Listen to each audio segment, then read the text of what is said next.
Hello, everyone. I am Alper Markov, and today we have a very special interview. The one and only MTG artist Volkan Baga is going to be speaking with us today. So, without any further ado, let's get to the interview. Hey, Aaron. Hey, okay, I can finally see you. I'm trying to shut down a program and it's not closing.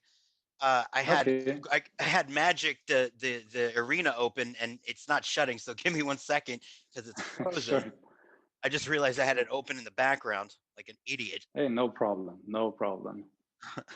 Okay, all right, there we go. And that closed that. And interview questions up. And I'm almost ready. Sorry about that. It's early over here in America. It's 8 a.m., right? It is 8 a.m.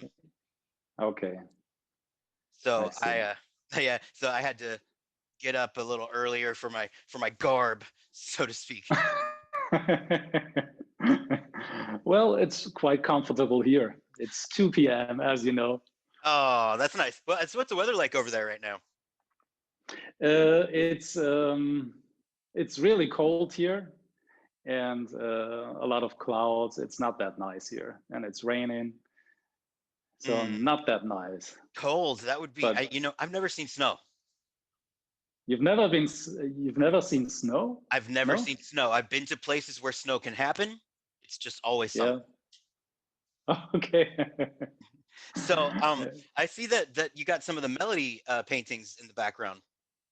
Right. I Sure. guess I guess It I was going to ask about that later, but since it's there now, I wanted to know what's the story behind those paintings, the series. well, it's a series of personal works, and if I do personal works, then usually I just follow my emotions. So it is an emotion coming out from my inner, and it builds up to an imagination and to an image in my inner eye.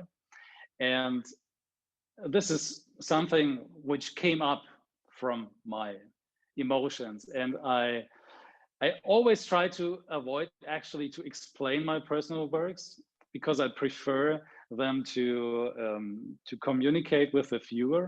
Hmm. They should speak by themselves, and it's it's a kind of it's kind of like a language I'm trying to put into my personal works, and it should just work by itself. And the cool thing about that series was when actually an art student contacted me, and she also asked me for input for those series, and I tried to avoid to tell her some thoughts on it, and she just went ahead, and she made an analyze with multiple pages, and she Oh, sent okay. that multiple pages to me, and I read it, and the cool thing was reading it and to see that the artwork is communicating with her. And Was it a communication that was aligned with what you had been inspired by, or was it a take on it that you were like, oh, I didn't view it that way? both she was really coming up with ideas that were coming also from me, but she also created a different level of communication, and that was nice to see that it reaches that way. It just let the painting go, and it will achieve much more than you think, and that was really really cool. Do you know the Waterhouse painting of Lady of Shalott, the famous painting of her in the boat, and she is the girl. Yes, yes, I yeah. get a I I get saw a. that. You did. I, You saw that yes, live. I saw. Yeah, Oh, it's a beautiful painting. yes. I'm a big fan of Waterhouse, and also Yeah. some other old masters. And Yeah, I yeah, can definitely get that kind of vibe from you. You're not out of place when you compare styles to those guys. There is a certain kind of classical, um, sort of right, muted right, colors, very emotion focused basis of right. your work that and the attention to detail, I think, is one of those things where there's that sort of like feverish attention to details that um that is just sort of there in those oil paintings. But yeah, I definitely get the Lady of Shalott vibe where the paintings are following a muse that is something you can't control, and Right. the muse may lead you to good places, it may lead you to bad places, but either way, Right. you're going Right. to follow the muse. Right. I guess my next question would be how did you get involved with Donato? How did that come about? Because from what I understand, he was sort of your gatekeeper into the world of magic. Right. Yes.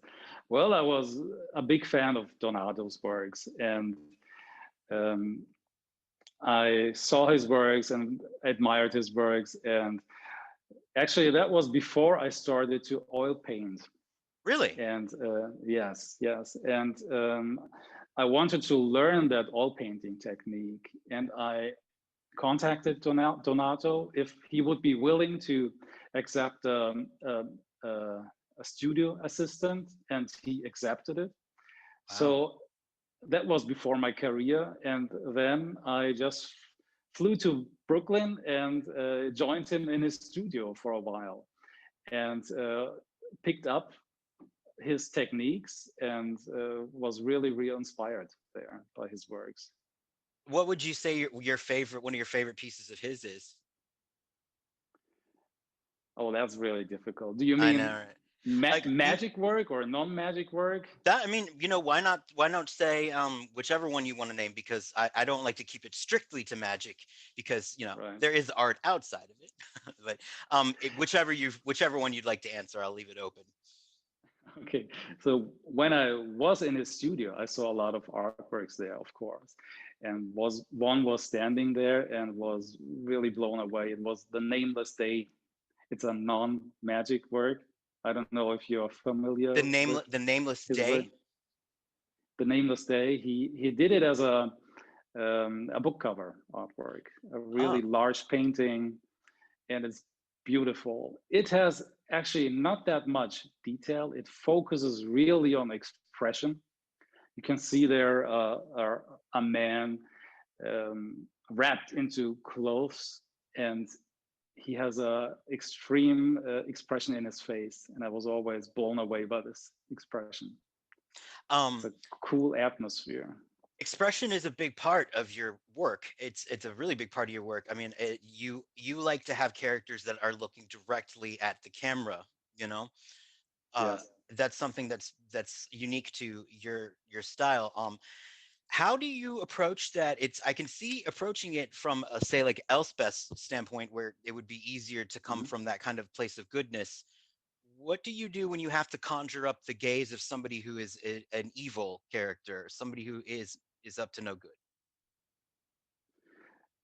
I mean, the compositional side is the same. I pretty much love the straight composition in my artworks. If there's a character looking straight into the camera, this is also something that is linked to classical artworks. I'm pretty much inspired by old masters, Hmm. and old masters used to use a lot of compositions where the characters look into the camera, or not into the camera, into the Right. Well, yeah, viewer's eyes. yeah. And yeah, this is something I'm pretty much inspired by the old masters. It's also a gesture thing. The gesture itself tells a lot. It's you can put a lot of storytelling into just a gesture or into Hmm. mimics, and this is something I'm always trying to. When you get an art direction for say like Blood Tribute, now I look at that one, and Mhm. I see that there is an element of the vampires. It looks like there are already turned vampires in the upper gallery. Edgar's obviously a vampire, and then you look at a very young Soren and a very young Olivia, and they do not look particularly happy to be doing this. Was that intentional, or was that something that the Wizards of the Coast storyline said this is how they are reacting?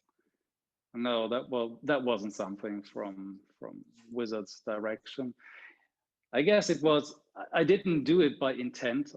I could say, but it's also an emotional approach. If you create that, or if I create that scene, it's always I'm trying to put myself into that scene somehow and Hmm. to feel it or whatever. And it's a ritual. And the characters who are close to be turned into vampires, I'm not sure if they could be happy that way. It's a intensive moment they are going through, Right, and right. they and I don't think they could be neither could be happy or unhappy. It's just a extreme emotional moment, and so they are just focused for the moment, which is coming, and that was the intent for these people. When you do, when you found out, how did you find out that you were going to be doing the Edgar Markov character? And did you find out right away that you would be the frontliner for the entire commander set? Well, that was in the art direction. It was written there that the character is going to be the first card on the box. So So you knew right I away. was I knew it, yes. And the art directions, they it come 1 year prior to the release of the card. So I knew about 1 year before that this card is going to be released. And I actually knew that Edgar Markov is one of those really important characters, the Yes. progenitor of all vampires, a majestic character, the most powerful vampire on Innistrad, and so on. So I knew his importance to the game and to H- the set. How do you do that armor the way you do? We did a video where we did a close up of the vampire token, which I was lucky enough to nab from you, from which Right. I have hanging proudly on my wall right now. It's you walk into the house and there it is, and people are like, "Wow, that's really cool," and I'm like, "That's from Magic." They're like, "Magic has vampires?" I'm like, "Yes." But people think that it's like fairies and wizards, and I'm like, "Oh no, there's more." But how do you design that kind of armor? I mean, how do you like I as somebody who does not do that, how do you Mhm. even tackle that kind of ornate Yes. Well, metal? actually, it's a mixture of following the style guide. Wizards always sends out style guides for certain sets, so they describe the world how it should look like in general. So Hmm. it's a rough guidance for artists, for authors, for all creatives who are involved into the game, because you have to imagine a lot of creatives working for that game, and the game has to be believable. Right. Everything needs to be connected to each other. The So cohesion, if yeah. yes, and that could only happen with a good style guide. And in that style guide, you have a rough guidance for how the armors look like for vampires, for example. And then you have nevertheless a lot of freedom to make your own interpretation of that guidance. And so I would say 50% is the style guide, 50% is my own input. Hmm. And I also get my inspirations from museums, from medieval armors and images. So it's kind of like a combination of 50%, well, 40% style guide, 40% my own imagination, and maybe 10 or 20% it's being inspired by medieval armors. I bet because of where you're located, you get a chance to actually go to a lot of really good museums to actually see the art in person. Yes, Well, at least probably right, before all of this happened, where now we can't go anywhere. But back in the days right, of right, the before time, um, right. the how did the mock cycle come at you? When did you when were you told that that was going to be your project, and did you realize that it was going to have the impact that it did? Well, that was pretty in the beginning of my career. I did the first mocks I did was the Mox Pearl, Hmm. and I couldn't really remember the date. It was maybe 2007, 8. I'm not sure anymore when that was, but I did every year one of those maxes till the cycle was complete. And you might know it was given away as a prize. The originals were given Yeah, away as prizes the on the posters, right? tournament. Yes, those were really, really cool.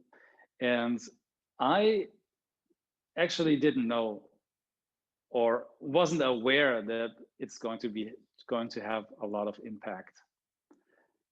That the moxes, I knew the moxes were important to the players, but nevertheless, my new interpretation is not the original mox cycle. So I thought, okay, it's going to be a nice add-on for the Magic community, but uh, I didn't,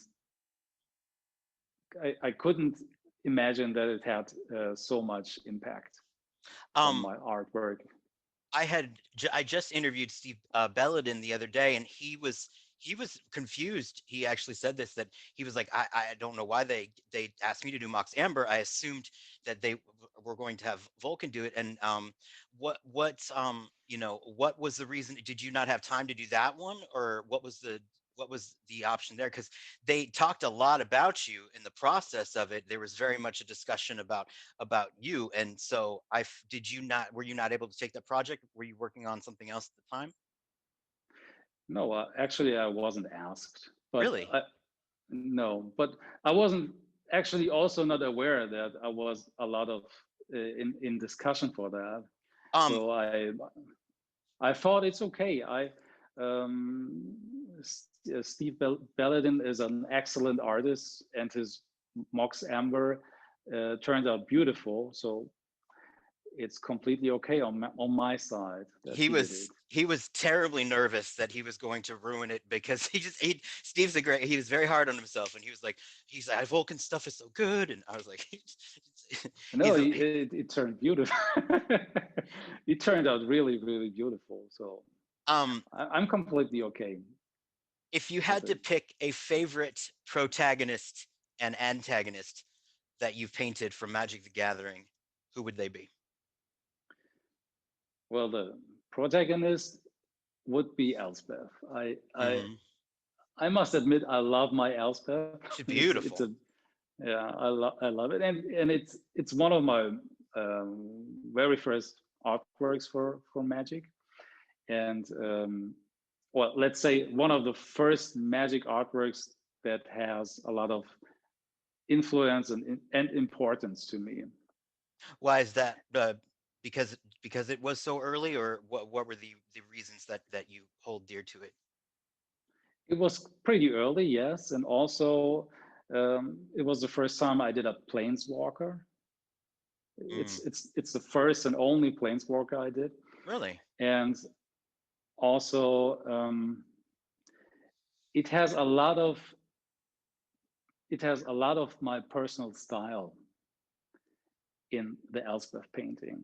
It has the composition I love. It has the colors I love, the theme, the subject, the armor, everything comes to an artwork that is 100% a Volkan.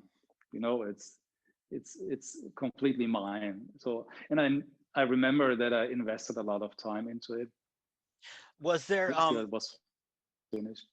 was there a model, or do you use like models to get the idea? I mean, because I am fascinated by how you guys can create a complete human face from the ether. Mhm. How do you get the facial structures coming to you? I use photo reference materials. So I shoot photos of friends or family or other people. Sometimes uh, I take a photo of myself Hmm. also. Were you like, I So noticed maybe in the melody paintings that might be you? No, it's not actually. It isn't? It's Okay. no, it's a friend. But I guess one of the magic artworks where you can really tell it's me is Brimstone Match. Do you Mm, know that card? yes, yes, yes. I Yeah. do, and I will be everybody will be able to see the pieces that we're talking about here, so we can Oh, do an okay. immediate comparison. But yeah, Right. that's definitely that one's a bit of a giveaway for sure. And Yeah. so then, who would be then the antagonist that you would pick? The antagonist. Oh. Well, I guess Edgar Markov. I Uh-huh, nice. really, yes, I actually really love that painting. It was hard to let it go, the original one. Oh, yeah, that's I was gonna ask you too as well. Which of the pieces did you end up keeping from the Magic sets? But so Edgar was sold as well. Yes, it was sold and it was hard to let it go. So it's one Oh, of my most favorite paintings. Yeah. which Magic pieces do you currently have in your own private collection?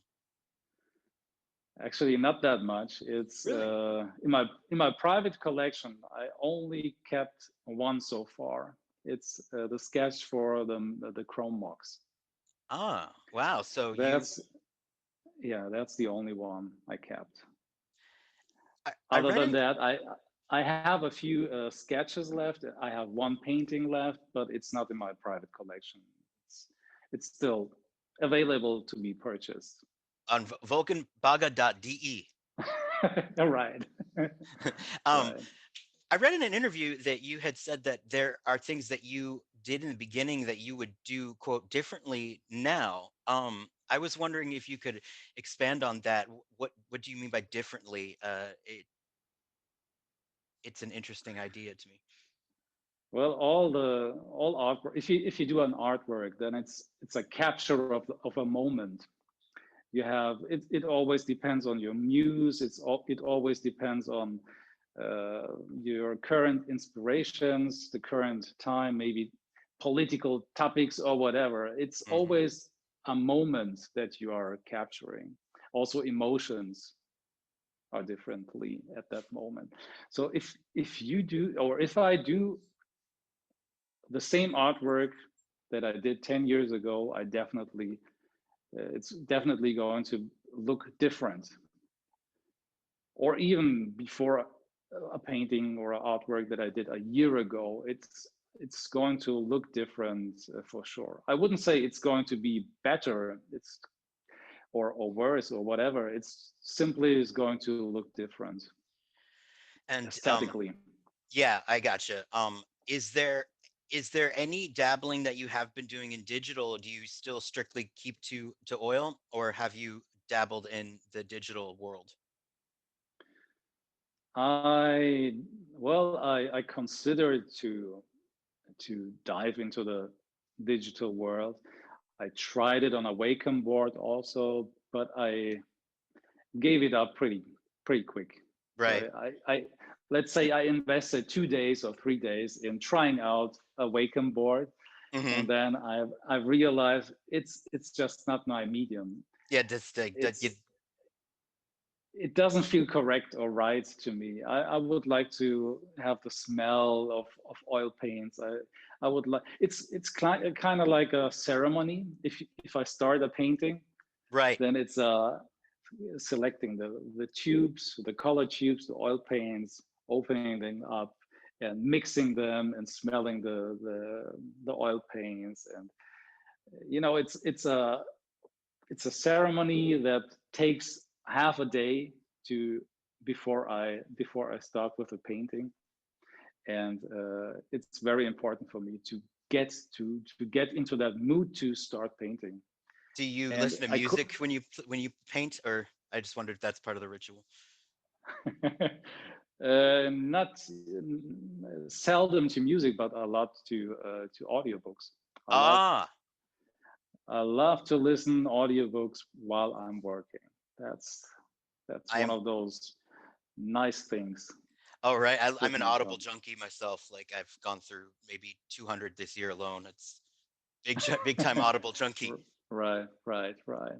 Um, how did you also how did you get involved with Sid Mead, and how did that come along? Because you were able to sit him down and do a portrait of him.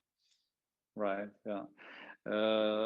Actually, it was similar like to Donato. I I also admired Sid Mead's works. That was actually when I studied.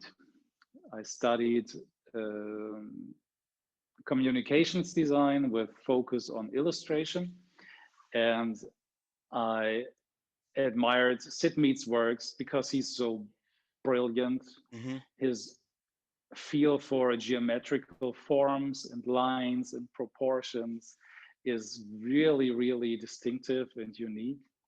And that was something I really admired. So I contacted him and was very interested in to learn from him, and because I was studying and I could have needed every piece of help at that moment, and Sid Mead was kind enough to help me Mm-hmm. all since my studies. So he helped me with input on my works. He sent me materials to show me things. So we kept that relationship since then, since about 2000. And yeah, as a real mentor to you. Right. Yeah. Is Right. there any, if you were able to pick somebody who is a painter who's no longer with us, that was maybe, around way before you were here on Earth, who would be somebody that you would like to study under? I guess it would be William Bouguereau, Okay. if you're familiar with his work. Vaguely, but I will post a few images to Right. familiarize everyone. Right. And He was just a brilliant painter, and he knew how to handle skin tones and compositions and make his paintings so brilliantly translucent. And I had the chance to see a few of his original works, and it's overwhelming to see the originals because he's working with layers, and you can feel the transparencies in his layers, and that brings his originals really to life. there's definitely that element to your stuff as well. I was getting it framed, your painting framed, and the realization of the girl at the shop as she was realizing that this was not a print, and she just started looking at it, and she was like, she began touching it, and she was like, oh, oh, oh.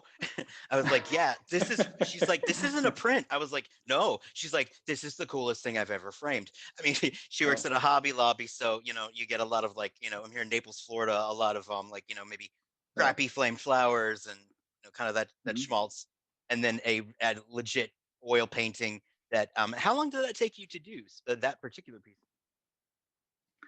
Uh, that took me the average time of about 10 to 15 days to Wow, finish. only about 2 weeks. That's I mean, how many hours a day do you put into it? I couldn't tell that as it varies pretty much, but something between, or let's say a day, 8 hours a day at Okay, average. all right. That's still, I mean, Yeah. because I've been talking about it with other people, and we're like, well, it's maybe what 3 6 months, because as a non-painter, the No. notion Oh, of that. okay. No, you don't. As a professional, you don't have that time. It Right, needs to right. get done. Because yeah, I mean, even because I see the amount of paintings you put out, and I'm like, how does he do it? I mean, like, that's gotta take 6 months. But yeah, the us non-painters, we're sort of like, in our minds, it's you're painting it for since the day you were born, and then it's put out. But one other there's two other questions that I have for you. Another one that I just learned was that sometimes paintings that you do for wizards doesn't they don't always go to where they were originally intended to go, and I was wondering if there were any paintings that you did that became attached to another card that they were not originally going to be attached to. No, actually, no. Every card or or I'm not familiar with it, or I don't know it, because sometimes the card title will rise from the working title.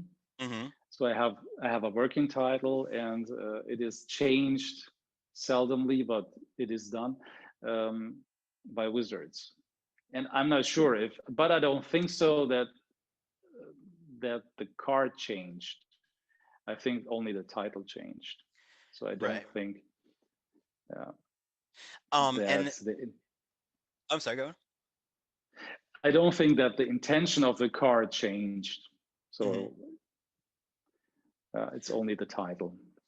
And finally, if there's anything that you can talk about, I know there's a lot of contractual hush hush, but is there anything that you can talk about that's upcoming that you are allowed to say you're involved in, anything that you're doing, and that kind of stuff is always interesting to the fans.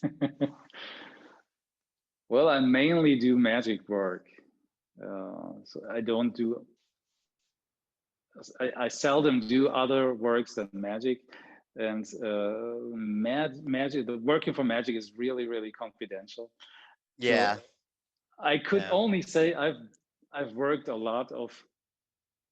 I've worked on a lot of things for magic, and they are going to be released from time to time. But I couldn't go deeper into what it is. You But can't there talk are about really no, nice there's no way, pieces no coming out. vampires coming up. We're hoping for vampires. I'm saying that I will say this. I mean, if the new Innistrad comes out and there's not more Edgar, and I mean, I would hope that you would be involved, but even if you weren't, I would make peace with it. I would be okay. I, you know, but I would also be, I mean, there's got to be that. So I know you can't talk about it, but I'm pulling for it, and I'm pulling for more Right. vampires for you, because as far as I'm concerned, you are the vampire guy. It's after Edgar. Really? And well, yeah, Really? I think so. I think that your vampires are the most iconic, and not just because you are sort of like were put front and center, but just there Mm. is that kind of gothic element that I think really shines. And I think that that was also proven by the amount of vampires that were done in Exelon. The iconic vampires in that set were given Mm. to you as well, and I think Mm. that was a logical kind of step. Maybe it's because my style is leaned towards classical artwork. Hmm. So, and vampires are always, I think, connected to historical things. Right. And the feel for classical artwork connected to historic styles or whatever is Right. pretty close together. So maybe that was the decision of Wizards why they chose me for a few I vampire cards. But I can see that. actually, I wasn't aware that I've done so many vampires I mean, compared to other artists. I feel like that it's maybe, and as far as I'm not saying necessarily that there is as far as a numbers game, but as far as what I would say are the vampires that are just easily recognizable. They're I they're see. Okay. they're yours, and I think that Yeah. other people would agree. And if they don't, I will silence them. No, I'm just kidding. Uh, but I do feel like that's a legitimate argument to make. That there are people who have, and again, I think you're right. The sort of Eastern European uh, kind of feel that is Yeah. associated with the Mhm. vampire lore. I mean, vampires are born really, at least the popular vampires, born out of that European kind of, Dracula Yes. Yes. background, Yeah. and it makes sense that somebody who's steeped in that culture would be somebody who's able to bring that forward. Right. Yeah. That's something I think that was Wizards' decision and thoughts. I guess. Well, that's all I have for you today. I thank you so much for joining me, and I really appreciate it. And thank you for the Thank you for art. having me. And I look forward to all of your good stuff in the future. Hopefully, more vampires. Thank you very much. You will see, I guess. I will see. I will see. So have a good day or evening. Thank you. You too. Thank you. Okay. Bye All bye. right. Bye. Bye. Well, I hope you enjoyed the interview, and I would like to remind everyone again, if you want to be entered in the weekly giveaway, not only do I want you to subscribe, but I want you to comment. This is important because if you do not, I actually have no way of contacting you if your profile is set to private. So again, like and subscribe so I can put you in the card pool for the giveaways. And until next time, I got a scoop.